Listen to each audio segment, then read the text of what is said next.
सिद्ध शुद्ध साधित सहज स्वरस सुधारसदा समय सार शिव सर्वगत नमत हो सुखकार। जैनी वाणी विविध विधि वर्णत विश्व प्रमाण स्यात् पद्मोद्धृत अहित हर करहु सकल कल्याण। मैं नमो नगन जैन जन ज्ञान ध्यान धन ली मैन मान बिन दान धन ऐन हीन तन छीन। यह विधि मंगल करन ते सब विधि मंगल होते उदंगल दूर सब तम ज्यों भानु द्योत। गुणस्थान विवेचन पेज नंबर 123 निकाल लीजिए। विशेष अपेक्षा विचार अपन यहाँ पर समझ रहे हैं। कल हमने इसका एक बिंदु देख लिया था जिसमें हमने ये देखा था कि चौथे गुणस्थान से ही तीर्थंकर प्रकृति का बनना चालू हो जाता है और वह तीर्थंकर प्रकृति का बनना चौथे से सातवें लेख में किसी भी एक गुणस्थान में हो सकता है और इसका उदय तो 13वें गुणस्थान की जब प्राप्ति होती है, समोषण आदि की रचना होती, तब जाकर इस तीर्थंकर नाम कर्म की प्रकृति का उदय आता है। तो यह कल हमने एक अपेक्षा देख लिया था। अब शेष अपेक्षाओं को देखते हैं। पेज नंबर 123 पॉइंट दूसरा। इस अविरत सम्यक्त गुणस्थान से ही जीव को पारमार्थिक अतीन्द्रिय सुख का अंश प्रकट होता है। विपरीत श्रद्धानी अर्थात प्रथम गुणस्थान से तीसरे सम्यक मिथ्यात्व गुणस्थान पर्यंत तीनों गुणस्थान वर्ती सर्व जीव नियम से दुखी ही हैं। पूर्व पुण्योदय के उदय से कुछ जीवों को बाह्य अनुकूल वस्तुओं के संयोग में सुख जैसा लगता है, परंतु वह सच्चा सुख नहीं है।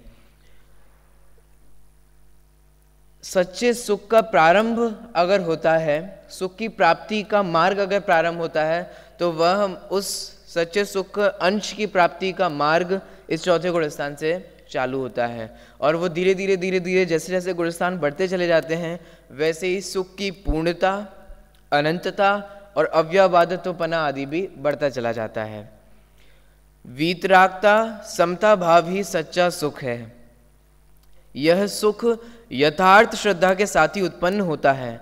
यथार्थ श्रद्धा के साथ अर्थात सम्यक दर्शन के होने के बाद ही, अर्थात सम्यक दर्शन के बाद से मतलब है सम्यक दर्शन के साथ साथ जैसे ही सम्यक की प्राप्ति होती है वैसे ही अतीन्द्रिय सुख का वेदन कहें, अनुभव कहें, वह प्रारंभ भी हो जाता है। यथार्थ श्रद्धा आत्मानुभव पूर्वक ही होती है। आत्मानुभव के लिए अनंत सर्वज्ञ भगवंतों द्वारा कथित देव, शास्त्र, गुरु, षट द्रव्य और सप्त तत्वों के भेद ज्ञान पूर्वक यथार्थ ज्ञान और श्रद्धान की भी अत्यंत आवश्यकता है। सात तत्वों में भी मैं भगवान आत्मा अनादि अनंत सहज शुद्ध स्वरूपी ही हूँ, ऐसी मान्यता, श्रद्धा, प्रतीति ही सम्यक दर्शन है। और इस सम्यक दर्शन के फलस्वरूप या इस प्रतीति के फलस्वरूप ही सच्चे सुख की प्राप्ति होती है। इससे पूर्व के कुल मिला के बस सेंट्रल पॉइंट अगर हम देखें सेकंड पॉइंट का, तो वो यह है कि द्वितीय गुणस्थान से ही सुख चालू होता है। इसका मतलब चौथे गुणस्थान से, मैंने द्वितीय बोला क्या, चौथे क्या बोला था, हाँ, चौथे गुणस्थान से ही सुख की प्राप्ति प्रारंभ हो जाती है, द्वितीय से नहीं। पहले, दूसरे और तीसरे गुणस्थान वर्ती नियम से दुखी हैं। संसार में भले ही लोगों के पास पुण्योदय के कारण अनुकूलताएं हों, परंतु एक्चुअल में देखा जाए तो उन अनुकूलताओं में सुख नहीं है। हमें कदाचित इसलिए लग सकता है क्योंकि वो हमारे पास नहीं है, लेकिन उनकी वास्तविक स्थिति क्या है यह तभी जान सकते हैं जब वो सब हमारे पास हो। क्यों? क्योंकि वास्तव में तो ऐसा है, जब तक कोई वस्तु हमारे पास होती नहीं है तब तक ही हमें उसकी महिमा आती है, तब तक ही हमें ऐसा लगता है कि सामने वाला सुखी है। और जब मिल जाती है तो तृष्णावश और अधिक की प्राप्ति, और नहीं अब थोड़ा और आगे बढ़ने की प्राप्ति, अब थोड़ा और आगे की, और इन सब चीज़ों में कोई सीमा नहीं है। तो कुल मिला के बात इतनी सी है, चौथे गुणस्थान से ही वास्तविक सुख जो है वह प्रारंभ होता है। चौथे गुणस्थान को छोड़कर नीचे के तीनों गुणस्थानवर्ती जीव हैं वे परमार्थ से सुखी नहीं हैं। तो इससे हम क्या समझें?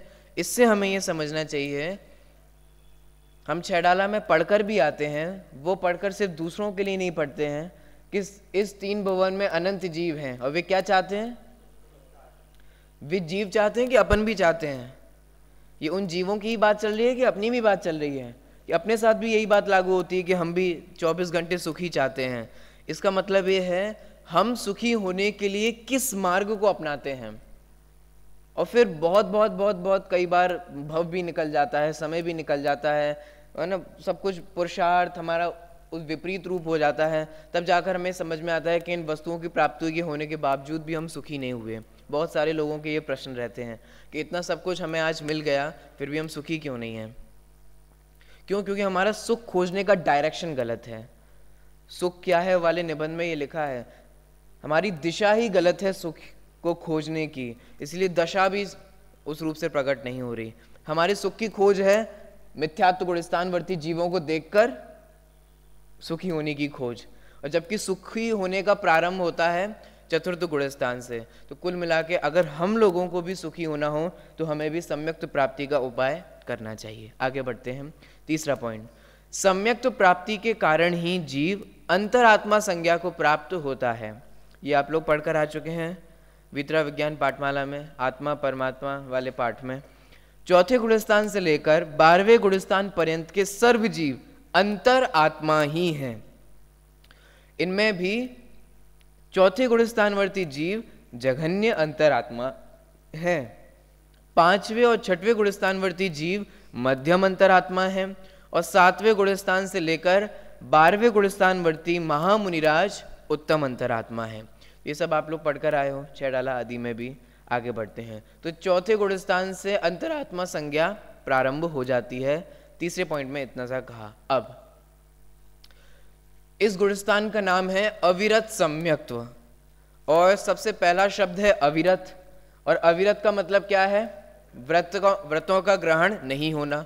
तो यहाँ ये कहा जा रहा है, यहाँ जो अविरत शब्द है इसे अंत दीपक समझना। अंत दीपक समझना मतलब इसके बाद के भी अब जितने गुणस्थान थे वे सारे ही अविरत थे। प्रथम गुणस्थानवर्ती भी अविरत, द्वितीय गुणस्थानवर्ती भी अविरत, तृतीय गुणस्थानवर्ती भी अविरत। अब पंचम गुणस्थानवर्ती वे अविरत नहीं है, वे विरत अविरत है। ठीक है, देखिए अविरत सम्यक्त्व इस नाम में जो अविरत शब्द है वह अंत दीपक है, अर्थात प्रथम गुणस्थान से लेकर चौथे अविरत गुणस्थान पर्यंत के सर्वजीव कैसे हैं? अविरत ही हैं। जैसे अब अपन अविरत ही हैं तो ऐसे लगा सकते हैं अविरत मिथ्यात्व, अविरत साधन सम्यक्त्व और अविरत सम्यक मिथ्यात्व, क्योंकि मिथ्यात्व से लेकर चौथे गुणस्थान पर्यंत के सर्वजीव सामान्यतया अविरत ही हैं, तथापि प्रत्येक की अविरति में महान अंतर है। मतलब प्रथम गुणस्थानवर्ती भी अविरति है। ये कौन है? खड़े हो जाओ, वैभव और आकाश खड़े हो जाओ। आप दोनों दोस्त हो ना, खड़े हो जाओ। चलो ऐसे खड़े रहो, जब मैं आपको कहूं बैठने के लिए तब बैठ जाना, ठीक है। अविरत मिथ्यात्व, अविरत साधन सम्यक्त्व और अविरत सम्यक मिथ्यात्व। यहाँ ये कहा जा रहा है पहले गुणस्थानवर्ती भी अविरत है, द्वितीय गुणस्थानवर्ती भी अविरत है, तृतीय गुणस्थानवर्ती भी अविरत है और चौथे गुणस्थानवर्ती भी अविरत हैं। लेकिन पहले गुणस्थानवर्ती की जो अविरति है और चौथे गुणस्थानवर्ती की जो अविरति है, दोनों में अंतर है। हर एक गुणस्थान में देखा जाए तो उसकी अविरति में अंतर पड़ेगा, भूमिका का अंतर पड़ेगा, व्यक्ति में अंतर पड़ेगा। इस प्रकार से यहाँ कहा जा रहा है। चलिए पांचवा बिंदु देखते हैं अपन। आपको भी खड़ा होना है क्या शैलेश? मिथ्यात, अब देखो यहाँ अलग अलग अपेक्षा से मुक्त की बात कर रहे हैं, उसको अपन देखते हैं। मिथ्यात्व से रहित होने के कारण अविरत सम्यक दृष्टि को श्रद्धा की अपेक्षा दृष्टि मुक्त कहते हैं। किसको कहते हैं? चौथे गुणस्थान वर्ती। दृष्टि मुक्त का मतलब जिसकी दृष्टि अब निर्मल हो चुकी है ना। दृष्टि से मतलब ये नहीं कि पहले धुंधला धुंधला दिखाई देता था और सम्यक दर्शन के बाद आंखों में ना जाने क्या हुआ कि अब तो सब योजनों तक का दिखने लग गया। यहाँ दृष्टि का मतलब वो दर्शन नहीं है, क्योंकि सम्यक दर्शन में जो दर्शन है वो देखना वाला दर्शन नहीं है, वो श्रद्धा वाला दर्शन है। तो दृष्टि का मतलब भी वो देखने वाली दृष्टि नहीं आएगी, प्रतीति रूप, श्रद्धान रूप, विश्वास रूप, बिलीव रूप वाली दृष्टि आएगी। चूंकि चौथे गुणस्थान में श्रद्धा जो है वो निर्मल हो जाती है, तो दृष्टि जो अभी तक मोह से युक्त थी अब वो मोह से क्या हो गई है? मुक्त हो गई है। इसीलिए चौथे गुणस्थान वर्ती जीव को दृष्टि मुक्त भी कहते हैं। ठीक है, अब मुक्ति के कितने सारे भेद हैं, मुक्त के कितने सारे भेद हैं वो अपन देख रहे हैं। मुक्ति के अनेक भेद निम्न प्रकार समझ सकते हैं। देखिए पॉइंट 1, जिस जीव की श्रद्धा यथार्थ हो गई है उसे दृष्टि मुक्त कहते हैं, क्योंकि मोह से मुक्त हो गई है। अगला, 12 प्रकार की अविरति से अतीत होने के कारण छठवें गुणस्थानवर्ती मुनिराज कैसे हैं? अविरति मुक्त हैं। क्यों आपने पंचम गुणस्थानवर्ती क्यों नहीं लिए? आप लोग बता सकते हो, कॉमन सेंस वाला आंसर है। अविरति मुक्त वो लिए ना, तो पंचम गुणस्थानवर्ती भी तो संयम का पालन करते हैं, लेकिन वे एक देश होते हैं, मतलब विरत भी होते हैं और अविरत भी होते हैं। तो पूरी अविरति से तो मुक्त नहीं हुए ना, इसीलिए वे अविरत मुक्त नहीं है। इसलिए छठवें गुणस्थानवर्ती जीव क्या कहलाते हैं? अविरत मुक्त। अब ध्यान रहे, छठवें गुणस्थान का नाम क्या है? प्रमाद संयत। भले ही अविरत से मुक्त हो गए लेकिन प्रमाद से युक्त है। अब सप्तम गुणस्थानवर्ती मुनिराज प्रमाद से भी मुक्त हैं। आपको एक एक अपेक्षा समझ में आ रही है ना। चौथे गुणस्थानवर्ती जीव दृष्टि मुक्त, छठवें गुणस्थानवर्ती अविरति मुक्त, सप्तम गुणस्थानवर्ती प्रमाद मुक्त। देखिए 15 प्रमादों से अतीत होने के कारण अप्रमत्त संयत आदि आगे के 4 गुणस्थानवर्ती जीवों को प्रमाद मुक्त कहते हैं। अब अगली अपेक्षा है मोह मुक्त। मोह से कब मुक्त होते हैं? कब कब होते हैं? देख के बोल रहे हो कि आप बिना देख के बोल रहे हो? मोह मुक्त मतलब मोह से मुक्त हो जाना। और यहां मोह से सिर्फ दर्शन मोह नहीं लिया गया है, क्योंकि दर्शन मोह से मुक्त तो पहले ही हो चुके हैं दृष्टि मुक्त में। यहां मोह से मतलब कौन कौन से मोह हैं? दर्शन मोह है और चारित्र मोह, दोनों मोह हैं। और दोनों मोह से मुक्त कब होते हैं? 11वें गुणस्थान में और 12वें गुणस्थान में। ना 11वें गुणस्थान में किसी भी प्रकार का मोह का उदय होता है, ना 12वें गुणस्थान में मोह का उदय होता है। तो 11वें और 12वें गुणस्थानवर्ती जीव किससे मुक्त हैं? मोह से मुक्त हैं। आगे बढ़ते हैं। सहयोग, अब ये एक एक देखो, अब ये किस प्रकार से प्रश्न बन सकता है? या तो फिल इन द ब्लैंक्स में आ सकता है कि इतने गुणस्थानवर्ती जीव इससे मुक्त हैं, अथवा ये पूरा 2-3 नंबर का प्रश्न आ सकता है कि मुक्ति के प्रकार बताइए। ठीक है, देखिए सहयोग अयोग केवलियों को जीवन मुक्त कहना स्वाभाविक है। मतलब तृतीय और चतुर्थ गुणस्थान 14वें गुणस्थानवर्ती जीव, मतलब 13वें और 14वें गुणस्थानवर्ती जीव जो हैं वे जीवन मुक्त कहलाते हैं। और इन्हें क्या कहते हैं? ईशत सिद्ध। ईशत सिद्ध क्यों? क्योंकि अब वे सिद्ध ही होने वाले हैं। यह नियम है, जो अरहंत बनते हैं वे नियम और नियम रूप से अल्पकाल के पश्चात ही सिद्ध बनते हैं। आगे 6वां, गुणस्थानातीत जीव। गुणस्थानातीत मतलब 14वें गुणस्थान तक तो हम ले लिया। अब 14वें गुणस्थान के भी पार जो सिद्ध परमेष्ठी हैं उनको क्या कहते हैं? गुणस्थानातीत जीव द्रव्य कर्म, भाव कर्म और 9 कर्म से रहित होने के कारण सिद्ध जीवों को देह मुक्त, साक्षात मुक्त कहते हैं। देह मुक्त मतलब क्या? देह मुक्त से तात्पर्य यह है, भले अरहंत परमेष्ठी हों, चाहे वे योग सहित हों अथवा योग रहित हों, लेकिन सशरीरी हैं। लेकिन सिद्ध परमेष्ठी वो देह से भी मुक्त हो गए हैं, इसीलिए देह से मुक्त हो गए। देखो देह से मुक्त तो संसारी जीव भी होते हैं, परंतु वे पुनः देह धारण कर लेते हैं।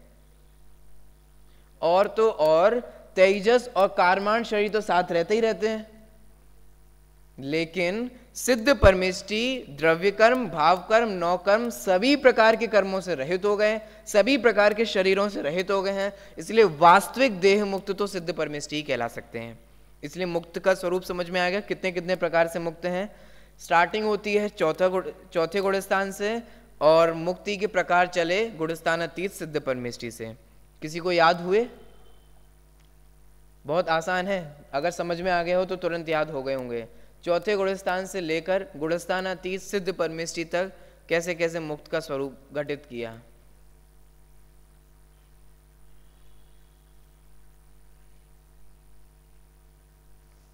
करो, सब लोग याद करो, मैं भी सबसे पूछूंगा।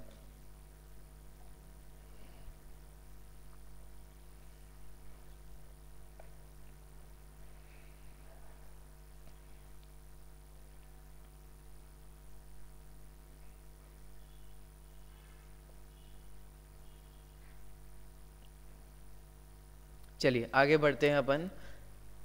आप लोगों ने याद किया? हो गया? किससे पूछें, कौन सुना रहा है?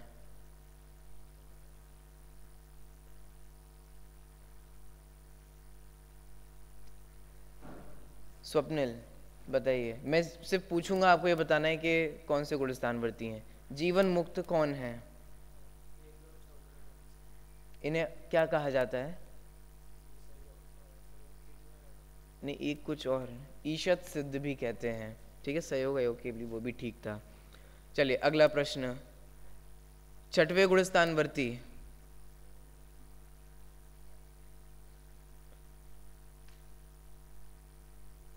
चैतन्य, क्या कर रहे हो आप स्मारक में?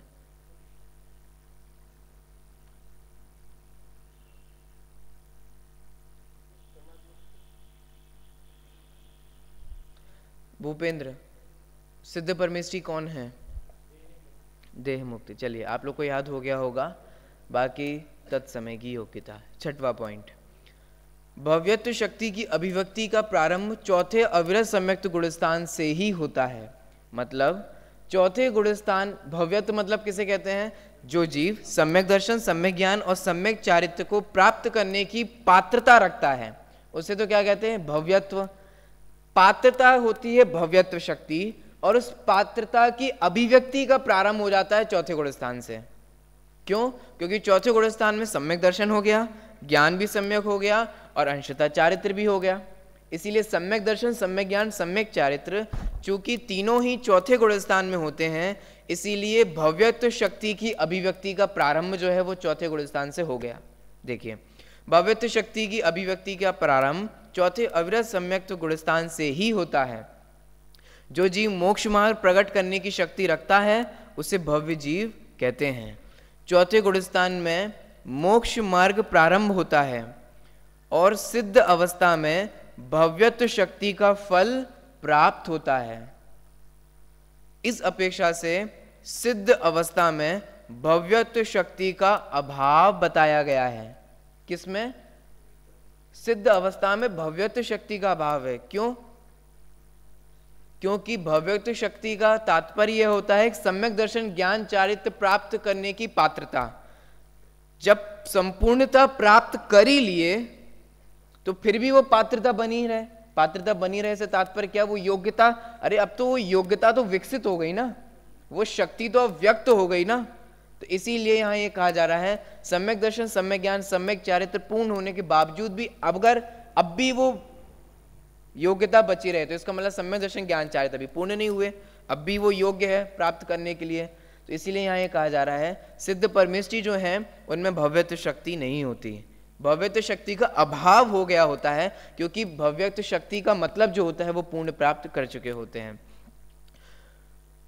देखिए, जैसे सिद्ध अवस्था की प्राप्ति जीव को नियम से निज शुद्धात्मा के ध्यान से ही होती है कि नहीं होती है? अरहंत परमेष्टि जब सिद्ध बनते हैं तब क्या कर रहे होते हैं? क्या कर रहे होते हैं? अरहंत परमेष्टि सिद्ध बनते हैं तब वे क्या करते हैं? क्या कर रहे होते हैं? सिद्ध बनने से पहले, एक समय पहले वो क्या कर रहे थे? अपने आत्म स्वभाव में लीन थे। यहाँ यही कहा जा रहा है जिस प्रकार से सिद्ध परमेष्ठी जब बना जाता है तो आत्म स्वभाव पूर्वक ही बना जाता है, आत्म स्वभाव पूर्वक ही सिद्धत्व की प्राप्ति होती है। ऐसे ही सम्यक दर्शन ज्ञान चारित्र्य की प्राप्ति भी आत्म स्वभाव पूर्वक ही होती है। और आत्म स्वभाव पूर्वक से तात्पर्य शुद्धोपयोग पूर्वक ही होती है। इसी बात को यहां बता रहे हैं। देखिए, सिद्ध अवस्था की प्राप्ति जीव को नियम से निज शुद्धात्मा के ध्यान से ही होती है, वैसे ही सम्यक दर्शन की उत्पत्ति भी नियम से शुद्धात्मा के ध्यान से ही होती है। इसी ध्यान को शुद्धोपयोग कहते हैं। अब बहुत सुंदर चर्चा कहें अथवा विषय कहें, वो जैसे आचार्य ने बहुत अच्छा लिखा, ये आप लोगों को याद करने योग्य अथवा स्मरण करने योग्य है। देखिए, इस विषयक जैसे आचार्य का कथन अत्यंत स्पष्ट है। कई लोग कहते हैं ना कि चौथे गुणस्थान में शुद्धोपयोग नहीं होता, उस संदर्भ में ये प्रमाण है, जैसे आचार्य का प्रमाण है। देखिए क्या कह रहे हैं जैसे आचार्य। समय सार गाथा 320 की तात्पर्य वृत्ति टीका लिखने के बाद विशेष खुलासा करते हुए वे लिखते हैं। क्या लिखते हैं? देखिए, उसी परिणमन को आगम भाषा से औपशमिक, छायोपशमिक और छायिक सम्यक्त भाव रूप कहा जाता है, और उसी परिणमन को अध्यात्म भाषा से शुद्धात्माभिमुख परिणाम, शुद्धोपयोग आदि नामों से कहा जाता है। शैली का अंतर समझ में आया क्या कहा जा रहा है? जैसे आचार्य ने हमसे ये कहा, वो जो सम्यक दर्शन का परिणमन है ना, उसे ही औपशमिक, छायोपशमिक और छायिक कहा जाता है आगम भाषा में, कि इतनी 7 प्रकृतियों का उपशम हुआ, इन प्रकृतियों का क्षयोपशम हुआ, इन प्रकृतियों का क्षय हुआ। ये आगम की भाषा है, कर्णानुयोग की भाषा है। और इसी यह जो कार्य हुआ ना, इसी कार्य को अध्यात्म की भाषा में कहते हैं शुद्धोपयोग। इसी का नाम है आत्मा के सन्मुख होना, इसी का नाम है आत्मा का ध्यान करना। तो अंतर जो पड़ता है, शुद्धोपयोग जो कहा जाता है, शुद्धोपयोग उस शुद्धोपयोग को नहीं कहा जाता वो जो 12वें गुणस्थान में संपूर्ण राग के अभाव में होता है। आप लोग को याद है शुद्धोपयोग की परिभाषा में प्रश्नोत्तर वाले भाग में टोडरमल का बहुत ही संतुलित एक विवेचन भी दिया गया है। आप लोग को याद है, उसमें टोडरमल ने इसी प्रकार का संतुलन प्रस्तुत किया है, क्योंकि वास्तविक शुद्धोपयोग की प्राप्ति तो 12वें गुणस्थान में यथा क्या चारित्र पे होने पर होती है, लेकिन अध्यात्म के ग्रंथ देखो तो किसकी प्रेरणा दी जाती है? आत्मा को ध्याओ, आत्मा की। आप योग सार देखें तो योग सार में तो कदम कदम पे इसी बात की प्रेरणा ही है, प्रेरणा ही प्रेरणा है वहां तो, कि हे जीव आत्मा को ध्याओ तो संसार से मुक्त हो गए, वरना संसार में रुलोगे, जो ऐसा करेंगे वे संसार से मुक्त होंगे, तुम ऐसा करो, आत्मा को ध्याओ। बारंबार बारंबार बारंबार तो आत्म ध्यान करने की प्रेरणा दी है। अब निचले भूमिका वाले जीव उस आत्म ध्यान रूप आत्मा की प्राप्ति कहें, आत्म ध्यान कहें, शुद्धोपयोग कहें, उसकी प्राप्ति कैसे करेंगे? और अध्यात्म में तो उसी की प्राप्ति करने के लिए कहा है। किसके लिए कहा है? जिनको प्राप्ति हो गई उनके लिए कहा है, तो निचले भूमिका वाले जीवों के लिए कहा है। इसीलिए उसी चीज को अध्यात्म में शुद्धोपयोग कहते हैं, उसी चीज को अध्यात्म में अनुभूति कहते हैं, आत्मानुभूति कहते हैं। और इसी चीज को सम्यक दर्शन, सम्यक ज्ञान, सम्यक चारित्र कहते हैं। इसी चीज को आगम की भाषा में छायोपशमिक, औपशमिक और छायिक कहते हैं। अध्यात्म की भाषा में शुद्धात्मा के सन्मुख होना, आत्मानुभूति होना, शुद्धोपयोग होना, आत्मा का ध्यान करना, इन्हीं को अध्यात्म की भाषा में कहा जाता है। तो बहुत सारे लोग प्रश्न करते हैं, तो उसका ये बहुत संतुलित उत्तर जो है वो जैसे आचार्य ने हमें दिया। ठीक है, देखिए ये आप लोगों को स्मरण में होना चाहिए, क्योंकि कई बार ये क्रॉस क्वेश्चन आ जाता है। इससे यह अर्थ सहज ही फलित हो जाता है कि प्रथमोपशम सम्यक्त्व, छायोपशमिक सम्यक्त्व अथवा छायिक सम्यक्त की प्राप्ति शुद्धोपयोग में ही होती है। आचार्य श्री जयसेन के समय सार के उपर्युक्त एक ही उद्धरण से यह अत्यंत स्पष्ट हो जाता है। चौथे गुणस्थान में शुद्धोपयोग होता ही है, ये जयसेन आचार्य के उद्धरण से स्पष्ट हो गया। आगे बढ़ते हैं। 47 नंबर का प्रश्न, सम्यक दर्शन की प्राप्ति के लिए शुद्धात्मा के ध्यान को छोड़कर क्या अन्य कोई उपाय भी हो सकता है? क्योंकि हम वो लोग हैं जिन्हें आत्मा से एलर्जी है। जैसे कोई डॉक्टर आपको बोले कि अगर आपको ये बीमारी है तो आप दही का सेवन करिए, नहीं हमें दही से एलर्जी है, दही के अलावा कुछ सही हो सकते हैं? तो ऐसे ही किन्हीं किन्हीं लोगों को आत्मा शब्द से एलर्जी होती है। एलर्जी मतलब आत्मा शब्द नहीं सुनना चाहते, चर्चा नहीं करना चाहते, चर्चा करने वालों को नहीं सुनना चाहते, जो लिखते हैं उनको नहीं पढ़ना चाहते। तो क्या ऐसा हो सकता है कि बिना आत्मा को थोड़ा साइड में रखे हुए, बिना आत्मा वाला सम्यक दर्शन नहीं चाहिए हमें? कोई बिना आत्मा वाला सम्यक दर्शन मिल सकता है क्या हमें? प्रश्न। या एकमात्र उपाय शुद्धात्मा का ध्यान ही है?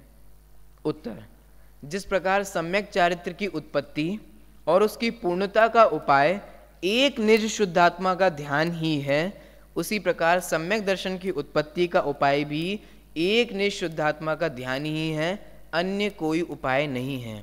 मतलब यहाँ ये कहा जा रहा है जो उपाय चारित्र मोह का अभाव करने का है, वही उपाय दर्शन मोह का अभाव करने का है।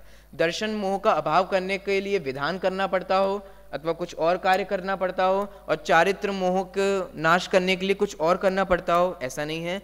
जिससे सम्यक चारित्र की प्राप्ति होती है, उसी से ही सम्यक दर्शन की भी प्राप्ति होती है। देखिए, सम्यक दर्शन और सम्यक चारित्र ये दोनों भाव आत्माश्रित वीतराग स्वरूप ही हैं, और इन दोनों का निमित्त रूप से बाधक कर्म भी एक मोहनीय और दर्शन मोहनी व चारित्र मोहनी ही है। मतलब कुल मिला के ये कहा जा रहा है पूरी मोहनी का अभाव एकमात्र आत्मा के आश्रय से ही होता है, दर्शन मोहनी हो अथवा चारित्र मोहनी हो। इसलिए इनकी प्राप्ति का उपाय भी एक आत्माश्रित पना ही है। इस कारण सम्यक दर्शन की प्राप्ति का उपाय भी एक निज शुद्धात्मा का ध्यान ही है, अन्य नहीं। इस प्रकार से हमने चौथे गुणस्थान का स्वरूप काफी विस्तार से अभी तक समझा। अब अपन आगे बढ़ते हैं, अभी अपने पास समय है। पंचम गुणस्थान का स्वरूप अब अपन प्रारंभ कर देते हैं। चौथे गुणस्थान को विविध अपेक्षाओं से देखा, एक एक अपेक्षा में देखा, एक एक सम्यक का देखा, उसका पर्टिकुलर काल देखा, चौथे गुणस्थान का काल देखा, गमन आगमन देखा, ऑब्वियसली परिभाषा भी हमने देखी, और विशेष अपेक्षा विचार देखा। शैलेश इधर आ जाओ, आप बहुत इंटेलिजेंट हो ना, इसलिए इधर आ जाओ।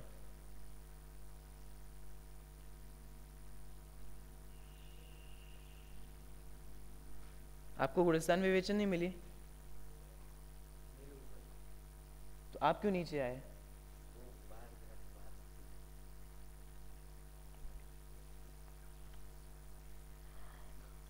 देखिए, पांचवें गुणस्थान का स्वरूप अब अपन यहां पर समझते हैं। देश विरत गुणस्थान पांचवा गुणस्थान है। चलिए प्रारंभ करते हैं। पांचवें गुणस्थान का नाम देश विरत है। बाह्य में बुद्धि पूर्वक अणुव्रत ग्रहण करने पर और अंतरंग में सम्यक दर्शन पूर्वक अनंतानुबंधी व अप्रत्यक्षानुवरण कषाय चौकड़ी के अनुदय होने से देश चारित्र रूप आंशिक वीतराग परिणाम प्रकट होने के कारण पंचम गुणस्थान होता है। कब पंचम गुणस्थान होता है? जब सम्यक दर्शन पूर्वक, मतलब सम्यक दर्शन सहित होते हैं, बुद्धि पूर्वक बाह्य व्रतों का ग्रहण होता है, अनंतानुबंधी और अप्रत्यक्षानुवरण इन दो कषाय चौकड़ी का अभाव होता है, तब जाकर पंचम गुणस्थान की प्राप्ति होती है। देखिए, मात्र वीतराग भाव को पंचम गुणस्थान नहीं कहते। वीतराग भाव को पंचम गुणस्थान नहीं कहते मतलब क्या? देखो सुनो क्या कहा जा रहा है। पंचम गुणस्थान में दो, मतलब द्रव्य व्रत भी होते हैं और भाव व्रत भी होते हैं। आप लोग पढ़ चुके हो ना। द्रव्य व्रत क्या होता है? बुद्धि पूर्वक बाह्य व्रतों को ग्रहण करना। और भाव व्रत क्या होता है? तत्संबंधी कषाय चौकड़ी का अभाव होना और वीतरागता होना। अब सुनना क्या कहा जा रहा है। यहां यह कहा जा रहा है कि पांचवा गुणस्थान किससे बनता है? मात्र भाव व्रत से बनता है या मात्र द्रव्य व्रत से बनता है? बोलो क्या उत्तर है इसका? दोनों से ही, मतलब दोनों पूर्वक बनता है, किसी भी एक अकेले से नहीं बनता है। मतलब ऐसा नहीं हो सकता कि कोई जीव ऐसा कहे कि भाई साहब मुझे दो कषाय चौकड़ी का अभाव तो हो गया, तो भाई में आपको व्रत तो नहीं दिखाई देते? नहीं नहीं, मुझे वीतरागता तो हो गई, वो व्रत पता नहीं दिखाई नहीं दे रहे होंगे। तो ये दो गुलापनी वृत्ति नहीं हो सकती। ऐसा नहीं हो सकता कि अंतरंग में तो दो कषाय चौकड़ी का अभाव हो जाए और बहिरंग में बाह्य व्रत हो ही ना। इसीलिए कहा जा रहा है कि मात्र वीतरागता से पंचम गुणस्थान नहीं होता। सोचो अगर ऐसे ही हो तो व्यक्ति ना जाने कैसे कैसे कंडीशन खड़ी हो जाए। वे कहें कि नहीं नहीं, हमें तीन कषाय चौकड़ी के अभाव वाली वीतरागता हो गई है। लेकिन आप नग्न दिगंबर तो नहीं है। नहीं नहीं नहीं नहीं, वीतरागता हो गई है, वो बाह्य व्रत ग्रहण नहीं हुए हैं। छठवां सातवां गुणस्थान तो हो गया है, लेकिन अभी व्रत नहीं हुए, इसीलिए कहा जा रहा है कि मात्र वीतरागता से गुणस्थान नहीं बनते हैं। एक्चुअल में तो गृहस्थ है तो होगी भी नहीं उतना अभाव, लेकिन अगर कोई बातें भी बनाए ना, क्योंकि बातें बनाने में तो कोई एंडलेस होता है, तो अगर कोई बातें भी बनाए तो भी नहीं हो सकता है। इसीलिए मात्र वीतरागता से पंचम गुणस्थान नहीं होता। मात्र वीतरागता से मतलब मात्र दो कषाय चौकड़ी के अभाव हो जाने मात्र से, वीतरागता हो जाने के मात्र से पंचम गुणस्थान नहीं होता। तो तत्संबंधी बुद्धिपूर्वक व्रतों का भी ग्रहण किया जाता है। बुद्धिपूर्वक से मतलब जीवन में देखने में आता भी है। अच्छा, तो द्रव्य व्रतों को पंचम गुणस्थान का कारण कह सकते हैं? अकेले द्रव्य व्रतों को भी नहीं कह सकते। आपको विषय तो समझ में आ रहा है ना? द्रव्य व्रत और भाव व्रत दोनों ही होते हैं। मात्र द्रव्य व्रत से भी पंचम गुणस्थान नहीं होगा। मतलब किसी जीव ने मात्र अणुव्रत ले लिए, तो अणुव्रत ले लेने मात्र से ही पंचम गुणस्थान नहीं हो जाएगा, दो कषाय चौकड़ी का अभाव नहीं हो जाएगा। किसी जीव ने नग्न दिगंबर दीक्षा अंगीकार कर ली, तो मात्र नग्न दिगंबर दीक्षा अंगीकार कर लेने मात्र से छठवां सातवां गुणस्थान नहीं हो जाएगा। इसीलिए यहां कहा जा रहा है मात्र द्रव्य व्रतों से भी पंचम गुणस्थान नहीं होता, और ना ही मात्र भाव व्रतों से ही पंचम गुणस्थान होता है। तो भाव और द्रव्य दोनों के ही मेल से पंचम गुणस्थान की प्राप्ति होती है। देखिए, मात्र वीतराग भाव को पंचम गुणस्थान नहीं कहते हैं। वीतराग भाव के अविनाभावी मतलब अगर उतनी वीतरागता होगी तो निश्चित रूप से अणुव्रत होंगे ही होंगे। बाह्य अणुव्रत आदि पालन करने का राग भाव अर्थात पुण्य परिणाम भी इस गुणस्थान के स्वरूप में अंतर्गर्भित है। आगे बढ़ते हैं, प्रश्न नंबर 48। कोई मनुष्य अणुव्रत आदि को ग्रहण करे और उसे दो कषाय चौकड़ी के अभाव पूर्वक वीतरागता व्यक्त ना हो, तो उसे पांचवा गुणस्थान होगा या नहीं होगा? प्रश्न समझ में आया? किसी जीव ने द्रव्य व्रत अंगीकार कर लिए, तो उसे पांचवा गुणस्थान होगा कि नहीं होगा?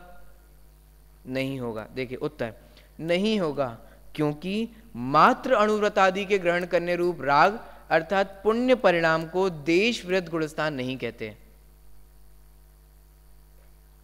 क्योंकि यह मान्यता व्यवहाराभास रूप है। दो कषाय चौकड़ी के अनुदय से वीतरागता रूप सच्चा धर्म व्यक्त हो गया हो और उसी समय अणुव्रत आदि के पालन करने का शुभ परिणाम भी चल रहा हो, तो ही देश व्रत गुणस्थान होता है, क्योंकि यहां व्यवहार और निश्चय का सुमेल है।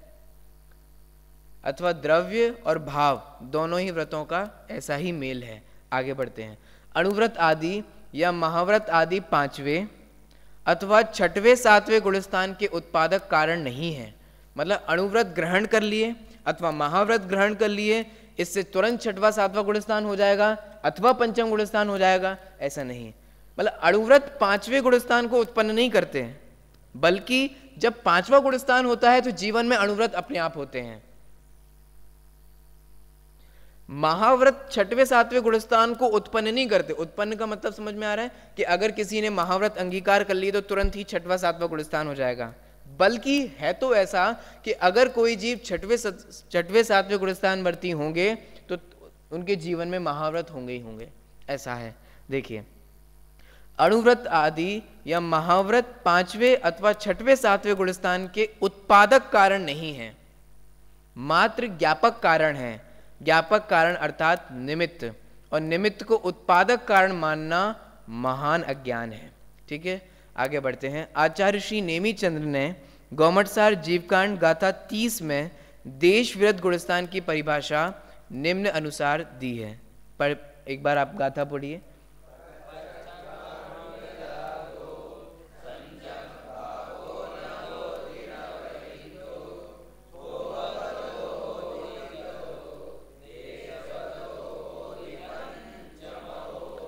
देखो, पंचम गुणस्थानवर्ती कोई जीव है तो उस जीव का स्वरूप क्या है? स्वरूप क्या है का मतलब देखो, क्या पंचम गुणस्थानवर्ती सम्यक दर्शन सहित है? बोलो, आप लोग जवाब देना, मैं हाँ या ना पूछूंगा, सिर्फ आपको हाँ अथवा ना जवाब देना है, उतने में ही अपनी परिभाषा क्लियर हो जाएगी। मेरा प्रश्न पहला, क्या पंचम गुणस्थानवर्ती जीव को सम्यक्त्व की प्राप्ति है, अर्थात सम्यक दर्शन सहित है? हाँ, तो इसका मतलब पंचम गुणस्थान में सम्यक दर्शन होता है। क्या पंचम गुणस्थानवर्ती जीव को अनंतानुबंधी का उदय है? नहीं। अप्रत्याख्यानवरण का उदय है? नहीं है। प्रत्याख्यानवरण का उदय है। अब सुनो इसका स्वरूप। इसका मतलब क्या हुआ, पंचम गुणस्थान में दो कषाय चौकड़ी के अभाव पूर्वक तो है वीतरागता, और प्रत्याख्यानवरण कषाय का है उदय। तो जहां दो कषाय का हो अनुदय और प्रत्याख्यानवरण कषाय का हो उदय, उस उदय मतलब एक तो हो गया उसका उदय, और दो कषाय चौकड़ी का अनुदय और सम्यक दर्शन से सुशोभित हो, और बाह्य में बुद्धि पूर्वक अणुव्रत हो, उसको कहते हैं पंचम गुणस्थान। देखिए वही परिभाषा यहां लिखा है। एक चीज आप ध्यान देना, प्रत्याख्यानवरण कषाय कर्म के उदय काल में अर्थात निमित्त से, इसका मतलब प्रत्याख्यानावरण कर्म के उदय से देश विरत हो रहा है, अर्थात एक देश संयम की प्राप्ति हो रही है। देखिए, प्रत्याख्यानवरण कषाय कर्म के उदय काल में अर्थात निमित्त से पूर्ण संयम भाव प्रकट नहीं होने पर भी, पूर्ण संयम नहीं है, सकल संयम नहीं है, सम्यक दर्शन पूर्वक अणुव्रत आदि सहित तथा दो कषाय चौकड़ी के अभाव पूर्वक व्यक्त होने वाली वीतराग दशा को देश विरत गुणस्थान कहते हैं। अभी हमने मतलब अगर आप चाहें तो परिभाषा तुरंत आपको याद हो सकती है अगर आप स्वरूप समझ जाएं तो। और स्वरूप क्या है, किन किन कषायों का अथवा चारित्र मोहिनी की किन किन प्रकृतियों का उदय है, किन किन प्रकृतियों का अनुदय है, कैसी कैसी दशा है। अगर आपको वो दशा ख्याल में आ जाए कि दो कषाय चौकड़ी का अनुदय है, सम्यक दर्शन सहित है, प्रत्याख्यानावरण का उदय निमित्त है, और इसी का नाम देश विरत नाम का गुणस्थान है। एक बात ध्यान देना, और एक बात ध्यान देने योग्य क्या है कि यहां प्रत्याख्यानावरण कषाय कर्म का उदय कहा गया है। आप लोगों ने संचलन की परिभाषा पढ़ी है? संचलन की परिभाषा कैसी दी गई थी कि जो यथाख्यात चारित्र के साथ साथ रहे, और गलत बोल दिया, सकल संयम परिणाम के साथ साथ रहे और यथाख्यात चारित्र का घात करे। ये परिभाषा हमने पढ़ी थी ना। ऐसे ही प्रत्याख्यानावरण की आप परिभाषा बना सकते हो, जो देश संयम के साथ साथ रहे और सकल संयम का घात करे। बोलो बन सकती है कि नहीं बन सकती है? बनाना आया? इसका मतलब प्रत्याख्यानावरण कर्म के उदय से सकल संयम नहीं होता, ये नेगेटिव बात, और क्या होता है, देश संयम हो जाता है। कुछ समझ में आ रहा है क्या कह रहा हूं? लेकिन प्रत्याख्यानावरण के साथ साथ अनंतानुबंधी और अप्रत्याख्यानावरण का भी अनुदय होना चाहिए। उनका हो अनुदय और प्रत्याख्यानावरण का हो उदय, तो उसके उदय से भले ही सकल संयम नहीं होता हो, ये नेगेटिव बात, परंतु एक देश संयम तो होता है, ये पॉजिटिव बात होगी। इसका मतलब पता है इससे क्या फैक्ट निकाला गया? इससे ये फैक्ट निकाला गया कि बाह्य में जो अणुव्रत आदि भी होते हैं, अणुव्रत आदि का ग्रहण भी जो होता है, वह प्रत्याख्यानावरण कर्म के उदय के कारण होने से औदैहिक भाव है। औदैहिक की परिभाषा क्या है? जो उदय से युक्त भाव है वही क्या है? औदैहिक है। तो इसमें प्रत्याख्यानावरण कषाय कर्म का उदय है कि नहीं? तो प्रत्याख्यानावरण कषाय कर्म का उदय है, इसका मतलब ये औदैहिक भाव है। देखिए आगे यही सिद्ध कर रहे हैं। उक्त परिभाषा में प्रत्याख्यानावरण कषाय के उदय काल में ऐसा वाक्य आया है, तथा आगे कहा है कि पूर्ण संयम भाव प्रकट नहीं होने पर भी। दो चीजों को एक्सप्लेन करेंगे। इन कथनों का अर्थ यह हुआ कि प्रत्याख्यानावरण कषाय के उदय काल में आंशिक वीतरागता रूप देश संयम होता है, मतलब एक देश संयम तो होता है। अणुव्रत आदि श्रावक के शुभोपयोग रूप व्रतों के पालन का भाव प्रत्याख्यानावरण कर्म के उदय का कार्य है। ये अपेक्षा आपको नहीं समझ में आई ये प्रश्नोत्तर वाले भाग में ये अपेक्षा नहीं थी।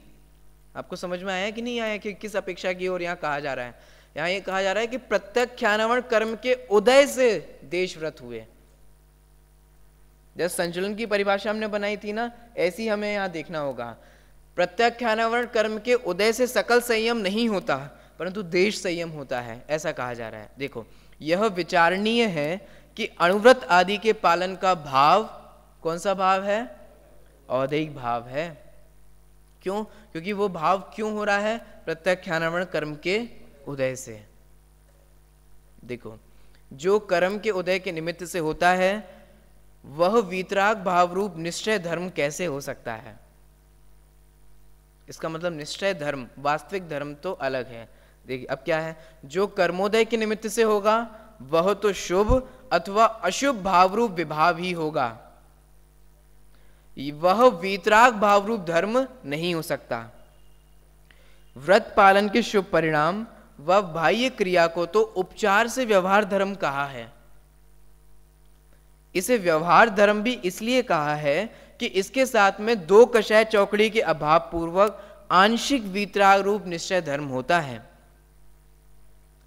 चौथे गुणस्थान से ही आंशिक वीतरागता रूप ज्ञान धारा, धर्म धारा प्रारंभ हो गई है। मतलब चौथे गुणस्थान में भी एक कषाय चौकड़ी का अभाव हुआ, तो इसका मतलब ज्ञान धारा कहें अथवा धर्म का प्रारंभ होना कहें, वो चौथे गुणस्थान से हो गया। अब सुनना, अगर हम चौथे से पांचवे का कंपैरिजन करें तो चौथे में जितनी वीतरागता थी और जितना राग था, क्या पांचवे गुणस्थान में भी उतनी ही वीतरागता और उतना ही राग होगा कि घटेगा कि बढ़ेगा? और क्या घटेगा और क्या बढ़ेगा? देखो आकाश बताएगा भी आप सभी लोगों को। आकाश बताओ, चौथे गुणस्थान में जितनी वीतरागता और राग है, पंचम गुणस्थान में भी वीतरागता और राग है, क्या अंतर है? खड़े होके बताओ। अच्छा, सही है उत्तर कि पंचम गुणस्थान में कषाय का उदय नहीं है। इतनी देर से मैं क्या पढ़ा रहा हूं? आज वैभव और आप बहुत बातें कर रहे हो, मैं चाहता हूं कि रिकॉर्ड हो, जो रूम में सुन रहे हो वो रूम में सुने, गौरव सुन रहा हो तो गौरव भी सुने कि वैभव क्या क्या गोल खिला रहे हैं क्लास में। क्या कर रहे हो वैभव आज? आप बहुत कंटिन्यूस बातें कर रहे हो। कर्णानुयोग ऐसे समझ में नहीं आता है। कर्णानुयोग के विषय समझने के लिए उपयोग की विशेष एकाग्रता चाहिए होती है। ये फैक्ट है, ये सच्चा है। आप कर्णानुयोग नहीं समझ सकते जब तक आपका उपयोग एकाग्र नहीं हो। अन्य विषयों को समझने में और इस विषय को समझने में यही तो डिफरेंस है। आप जहां चूके वहां आपको नेक्स्ट पॉइंट समझ में नहीं आएगा। अगर आपका दूसरा अध्याय कमजोर रहा होगा ना, कुछ समझ में नहीं आएगा अभी आपको, क्योंकि फैक्ट है ये।